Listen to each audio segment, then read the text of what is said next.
अगर आप नीट की तैयारी कर रहे हैं तो ये वीडियो आपके लिए काफ़ी यूजफुल होने वाला है, क्योंकि यहाँ हम देख रहे हैं एनसीईआरटी का सारा डायग्राम चैप्टर वाइज, जो कि हमारे नीट के लिए काफ़ी इंपॉर्टेंट है। डायग्राम बेस्ड क्वेश्चन अभी नीट में फिलहाल पूछे जा रहे हैं, कम से कम एक क्वेश्चन तो आ ही जा रहे हैं डायग्राम से। और अगर आप ध्यान से देखें तो इसी डायग्राम से आपको किसी तरह लैंग्वेज में कन्वर्ट करके क्वेश्चन पूछ दे सकते हैं, तो यही वीडियो आपके लिए काफ़ी यूजफुल होगा। आई होप कि आप लोग को ये वीडियो देखने में अच्छा भी लगे। तो ठीक है, आज हम देखेंगे ह्यूमन फिजियोलॉजी का दूसरा चैप्टर, जो कि हमारा दिया हुआ है breathing and exchange of gases, जो कि हमारा क्लास 11 का चैप्टर 7 था। ये हमारा ह्यूमन फिजियोलॉजी का दूसरा है। पहला हमने देखा डाइजेशन एंड एब्जॉर्प्शन, अब हम देखेंगे breathing and exchange of gases. इस चैप्टर में लगभग 6 या 7 इमेज थे। ठीक है, तो सारे एक एक करके हम लोग आराम आराम से देखेंगे और समझते हुए देखेंगे। तो अब हम देखेंगे एनसीईआरटी का सबसे पहला फिगर, जो कि हमारा 17.1 दिया हुआ है। ये हमारा क्या किस चीज़ का फिगर दिया हुआ है? ह्यूमन रेस्पिरेटरी सिस्टम का, किस तरह से हमारा रेस्पिरेटरी सिस्टम होता है, इसका हमें दिया हुआ ये फिगर। तो यहाँ हम लोग देखेंगे क्या आखिर यहाँ क्या क्या है हमें जानना है, जो कि हमारे नीट के लिए काफ़ी इंपॉर्टेंट है। यहाँ से कई बार पीवाई क्विज भी आए हैं, आपको लैंग्वेज बना करके भी और डायग्राम से करके भी। तो ये हम देखते हैं क्या है। सबसे पहले देख रहे हैं हम लोग एपिग्लॉटिस। एपिग्लॉटिस मैंने आपको बताया था कवर होता है, जो कि हमारा लायरिंक्स में एपिग्लॉटिस में फूट जाने से रोकता है। तो एपिग्लॉटिस मैंने आपको डायजेशन में बताया है। एपिग्लॉटिस से ऊपर फलोपियन कवर, ये हमारा कवर होता है, जो कि हम जब भी फूड swallow करते हैं तो ऑटोमेटिक ये बंद होकर के फूड को लैरिंग्स में ना जा करके हमारा ओसोफेगस में ही ट्रांसफर कर देता है। तो सबसे पहले तो देख लेंगे एपिग्लॉटिस। ठीक है, अब हम देखेंगे लैरिंग्स। लैरिंग्स से मैंने आपको बताया लैरिंग्स को हम लोग साउंड बॉक्स कहते हैं। क्यों? क्योंकि यहाँ सिर्फ और सिर्फ ये यहाँ हवा ही सिर्फ एयर ही हमारे आती है। ठीक है, तो इसलिए हम लोग साउंड बॉक्स कहते हैं इसको लैरिंग्स। लैरिंग्स वोकल कॉर्ड मैंने आपको बताया ना, ये जिससे हमारे आवाज़ प्रोड्यूस होता है, तो वो हमारा होता है लैरिंग्स। अब हम देखेंगे ट्रैकिया। ट्रैकिया ही हमारा ये है जो कि रेस्पिरेटरी पार्ट है। ये सब के सब हमारे लैरिंग्स ट्रैकिया सारे सारे रेस्पिरेटरी पार्ट है। तो ठीक है, तो हम लोग देख रहे हैं ट्रैकिया। ट्रैकिया क्या हो, जब यही ट्रैकिया आता है तो हमारा फिफ्थ थोरैसिक पार्ट से हमारा डिवाइड होता है। कौन सा थोरैसिक पार्ट से? तो आपको मैं बताता हूँ, फिफ्थ थोरैसिक पार्ट से। यहाँ से नीट में क्वेश्चन आए हैं फिफ्थ थोरैसिक पार्ट से। ठीक है, फिफ्थ थोरैसिक पार्ट से यहाँ हमारा ये हमारा डिस्ट्रीब्यूट होता है। ठीक है, हमारा दोनों को दोनों डिस्ट्रीब्यूट हो गया। ब्रोंकस। ब्रोंकस सबसे पहला जो हमारा डिस्ट्रीब्यूट हुआ ब्रोंकस, एक को ब्रोंकस कहते हैं, दोनों को ब्रोंकाई कहते हैं। ठीक है, एक लेफ्ट और एक राइट में चुका है। ठीक है, अब यहाँ से क्या हुआ, अब यहाँ जब यहाँ एयर आया, ठीक है, तो यहाँ से एयर आया तो जो भी हम लोग इसे देख रहे हैं सब सारे के सारे जो कि पेड़ की टहनी की तरह हमारा दिया हुआ है, और ये हमारा पार्ट है जो कि सबसे टर्मिनल है, जो कि टर्मिनल एंड ऑफ हमारा ये हमारा क्या है एल्वियोली।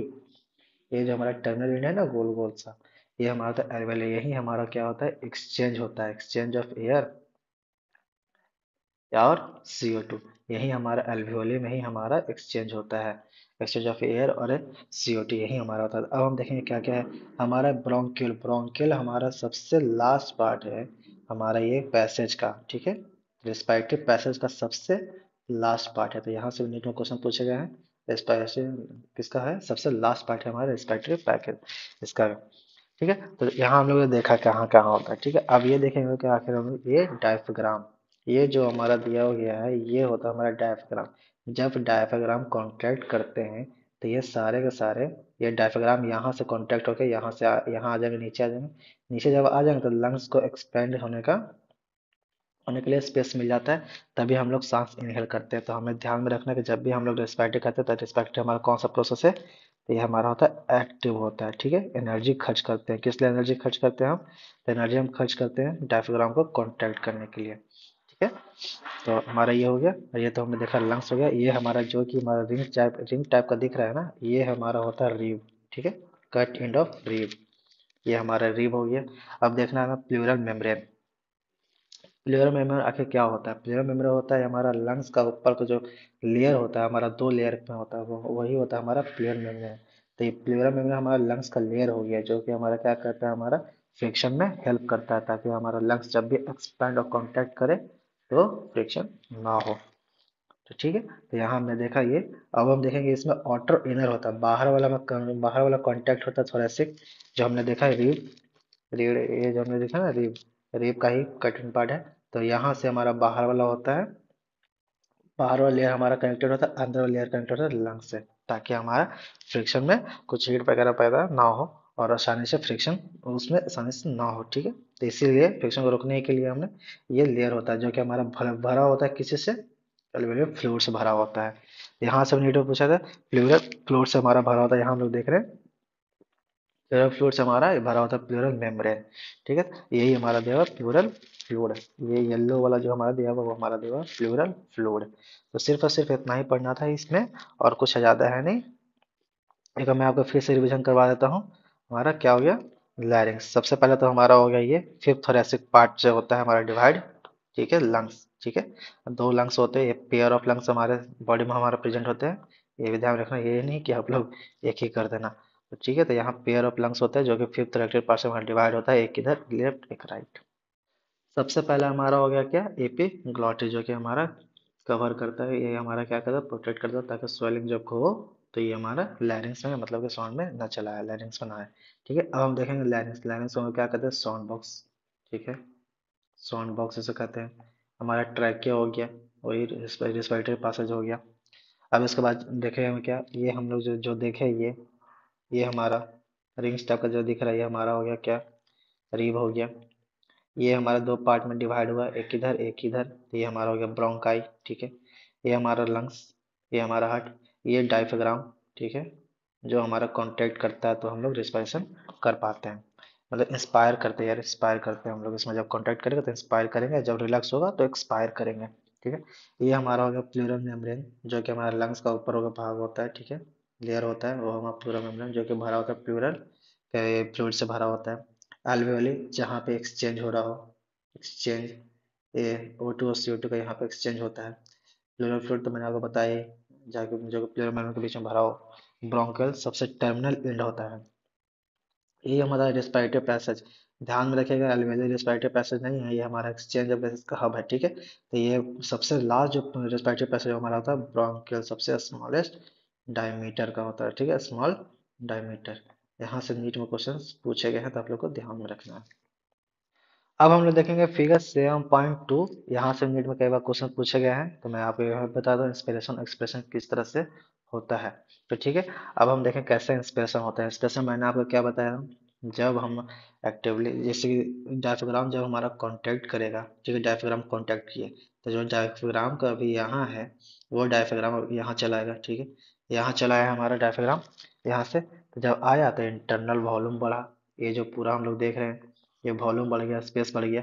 जब ये स्पेस बढ़ा तो बाहर से एटमॉस्फेरिक लेयर जो प्रेशर था, अंदर एटमॉस्फेरिक प्रेशर कम हुआ तो बाहर से इनहेल हो गया। हमेशा जानते हैं कि प्रेशर जो भी हाई से लो ही जाता है, तो बाहर का एटमॉस्फेरिक प्रेशर हाई है। जब हमने यहाँ डायफ्राम कांटेक्ट किया तो अंदर का प्रेशर हमारा लो हो गया, तो लो हो गया तो बाहर से अंदर ऑटोमेटिक चला जाता है। हमारा ये हो गया इंस्पिरेशन, यहाँ आया, हमने देखा क्या कि वॉल्यूम हमारा थोरेक्स इंक्रीज किया। ठीक है, वही हमारा यहाँ पे दिया हुआ है। जब डायफ्राम कॉन्टेक्ट किया तो अंदर का जो स्पेस था वो इंक्रीज हुआ। ठीक है, रिब्स अंडरस्टैंड रेज हुआ, तभी तो कॉन्टेक्ट हुआ ना। हमारा रिब केज हमारा जो हमने देखा, बस यही हमारा दिया हुआ है। और हम देख रहे हैं किस, अब देखेंगे दूसरा हमारा एक्सपीरेशन की, एक्सप्रेशन कब हुआ। तो जब डायग्राम जहाँ हम लोग खींच के लाए थे, यहाँ यहाँ खींच के लाए थे हम लोग एक्टिवली एनर्जी खर्च करके, अब छोड़ देंगे इसे। ठीक है, हम रिलैक्स कर देंगे, जब हम रिलैक्स कर देते जहाँ था वापस वहीं चला गया। जब वापस वहीं चला जाएगा तो अंदर जो हमने प्रेशर क्रिएट हुआ था, तो जब प्रेशर हमारा बना बाहर से जो अंदर चला आया था, तो अभी तक अंदर ही हवा है। अब जब अंदर चला आया था, जब हमने कांटेक्ट किया, तो ये जो पूरा स्पेस है, ये पूरा स्पेस हमारा, तो देख रहे हैं हम लोग ये स्पेस देख रहे हैं, ये जो पूरा स्पेस है, ये इसी स्पेस में बहुत ज़्यादा एयर हो गया ना, क्योंकि हमने ऑलरेडी इनहेल किया था बाहर से भी, और अंदर का जो है वो तो है ही। जब इनहेल हम किए है, बाहर का भी स्पेस आ गया, तो यहाँ पे प्रेशर एटमॉस्फेरिक प्रेशर से यहाँ पे ज़्यादा हो जाएगा, तो बाहर एटमॉस्फेरिक प्रेशर ज़्यादा रहेगा, बाहर बाहर कम रहेगा। ठीक है, और यहाँ हमारा एटमॉस्फेरिक प्रेशर ज़्यादा रहेगा, तो हम अंदर से बाहर की ओर चला जाएगा, यही हमारा एयर एक्सपेल्ड। ठीक है, और हम लोग सबसे पहला तो बात हम जानेगा एटमॉस्फेयर पर, जब भी मूव करेगा हाई टू लो ही करेगा था। जब हम कांटेक्ट किए तो यहाँ पे हाई हो गया तो बाहर चला गया, और जब हम लोग रिलैक्स किए तो, जब हम लोग कांटेक्ट किए तो अंदर हमारा आया, तो हमारा स्पेस बढ़ा तो एटमॉस्फेरिक प्रेशर कम गया, जब एटमॉस्फेरिक प्रेशर कम गया तो बाहर से अंदर चला आया। बस यही हमारा मैकेनिज्म है एक्सप्रेशन का, और कुछ आपको ज़्यादा जानना है नहीं, बस इतना ही है, काफ़ी है आपके लिए। आप लोग ज़्यादा नहीं करें, जितना जितना ज़्यादा करेंगे उतना ज़्यादा आप कंफ्यूज होंगे, तो आप एकदम स्ट्रेट माइंडेड रखिए, और कुछ करना है नहीं इसमें। और एक और यहाँ से मोस्ट इम्पॉर्टेंट टॉपिक्स है वो, जो कि मैं आपको बता रहा था, रेस्पिरेटरी वॉल्यूम एंड कैपेसिटी, ये भी आप लोग ध्यान में रख लेंगे। ठीक है। तो ये भी आप लोग, आई होप कि आप लोगों ने तो पढ़ ही लिया होगा, जब आप डायग्राम देख रहे हैं तो आपने तो पढ़ ही लिया होगा। ठीक है। अब हम लोग देखेंगे फिगर, जो कि हमारे टेबल 17.1 में दिया हुआ है। ये हमारा क्या है, यहाँ से नीट में क्वेश्चन पूछे गए हैं, तो आप लोग ध्यान रखेंगे। ये हमारा पीवाई क्विज है और एमसीक्यू, काफी इंपॉर्टेंट एमसीक्यू, इसे आप स्टार मार्क कर लें। यहाँ से पूछे जाते हैं कैसे, इसे फिल इन द ब्लैंक्स करके पूछ देंगे, तो आप लोग ध्यान रखिए। ये हमारा क्या, पास है प्रेशर, जो मैंने अभी आपको बताया, पास प्रेशर वही है हमारा पे यहाँ पे दिया हुआ। पास प्रेशर कैसे हमारा काम होता है, जब हम देख रहे हैं एटमॉस्फेरिक प्रेशर हमारा कब होता है, जब हम लोग देख रहे हैं ऑक्सीजन एंड कार्बन डाइऑक्साइड को यहाँ देख रहे हैं ना हम लोग, तो यहाँ देख रहे हैं रेस्पिरेटरी, जो रेस्पिरेटरी गैस O2 ऑक्सीजन, और हमारा कार्बन डाइऑक्साइड, जो कि हम लोग देख रहे हैं यहाँ। ठीक है। ठीक है, तो हमने देखा। अब हम देखें एटमॉस्फेरिक प्रेशर हमारा कब है, O2 में एटमॉस्फेरिक प्रेशर सबसे ज्यादा ही रहेगा, क्योंकि हमें तो इनहेल करना है। एल्वियोली में जाते जाते 159 से 104। ठीक है। और डी ऑक्सीजनेटेड ब्लड में, डी ऑक्सीजनेट यहाँ पर नाम ही है डी ऑक्सीजनेटेड, मतलब जाहिर सी बात है कि यहाँ पे ऑक्सीजन का लेवल कम होगा, 40। ऑक्सीजनेटेड ब्लड, जो कि हमारा एल्वियोले के बाद जहाँ से एक्सचेंज हुआ ब्लड में, ठीक है, तो हमारा हो गया 95। और 95 जब टीसो पहुंचा तो 40। ठीक है। ये हमारा है O2 का। अब हम देखें CO2, जो कि हमारे बॉडी को एक्सक्रीट करना है। तो एटमॉस्फेरिक एयर में हमारा CO2 का लेवल कम रहेगा, तभी तो हम O2 सिर्फ लेंगे, क्योंकि हमारा CO2 का बॉडी में हमारा लेवल ज़्यादा होगा, तो एटमॉस्फेरिक में कम होगा। ठीक है, अल्टरनेटली। तो हम लोग देखेंगे एल्वियोली, एल्वियोली में भी कम होगा। क्यों? क्योंकि यहाँ पे हमें किस चीज़ का मात्रा हमें ज़्यादा होता है, O2 का। ठीक है, तो यहाँ पे हमारे 40 होगा एल्वियोली में। और डी ऑक्सीजनेटेड ब्लड, नाम ही डी ऑक्सीजनेटेड, मतलब कहने का मतलब कार्बन डाइऑक्साइड का मात्रा बहुत ज़्यादा होगा, तो यहाँ हमारा कितना होगा, 45। ठीक है। ऑक्सीजनेटेड ब्लड में हमारा ये CO2 कम होगा और हमारा ऑक्सीजन ज़्यादा होगा, नाम ही ऑक्सीजनेटेड ब्लड, तो ऑक्सीजन का लेवल ज़्यादा होगा। और हमारे टिश्यू में 45 होगा। 45 है, तभी तो हम लोग ना O2 ले रहे हैं। हमें सीरियसली कहने का मतलब वो होगा, CO2 को हटाने के लिए हम लोग O2 लेते हैं। ठीक है, ताकि हमारा रिमूवल हो जाए CO2 का। तो यही हमारा दिया हुआ ये है। ठीक है, ये यहाँ देख रहे हैं, यहाँ से हम लोग रिमूव करते हैं। तो ठीक है, आप लोग इसे ध्यान रखिएगा। यहाँ से फिल इन द ब्लैंक्स करके पूछ देते हैं। मैं क्वेश्चन सीरीज भी करवाऊंगा बहुत ही जल्द, जितना डायग्राम बेस्ड है वो सारे के सारे मैं क्वेश्चन भी करवाऊंगा, और आपका जितना भी डाउट है सारे का सारा उसमें क्लियर हो जाएगा। ठीक है, यहाँ हम लोग देख रहे हैं ऑक्सीजनेटेड ब्लड। ठीक है, तो मैं आपको फिर से बताता हूँ, एटमॉस्फेरिक प्रेशर एयर, O2 हमारा सबसे ज़्यादा होगा, फिर एल्वियोली, डीऑक्सीजनेटेड ब्लड में हमारा कम होगा, नाम ही डीऑक्सीजनेटेड, ऑक्सीजनेटेड में हमारा ज़्यादा होगा, टिश्यू में कम होगा। यहाँ पर टिश्यू में CO2 ज़्यादा होगा, ऑक्सीजनेटेड में कम होगा, और डीऑक्सीजनेटेड में हमारा 45 ज़्यादा होगा, एल्वियोली में कम होगा, एटमॉस्फेरिक में बहुत कम होगा, 0.3। ये हमारा रहा कुछ एक्सचेंज ऑफ गैसेस का, हमारा जो कि हमारा प्रेशर और पार्शियल हमारा दिया हुआ था, पार्शियल प्रेशर किसका दिया हुआ था, ऑक्सीजन एंड कार्बन डाइऑक्साइड का। ये काफ़ी इंपॉर्टेंट है, तो आपको ये ध्यान रखना है, यहाँ से नीट में क्वेश्चन कई बार पूछे गए हैं।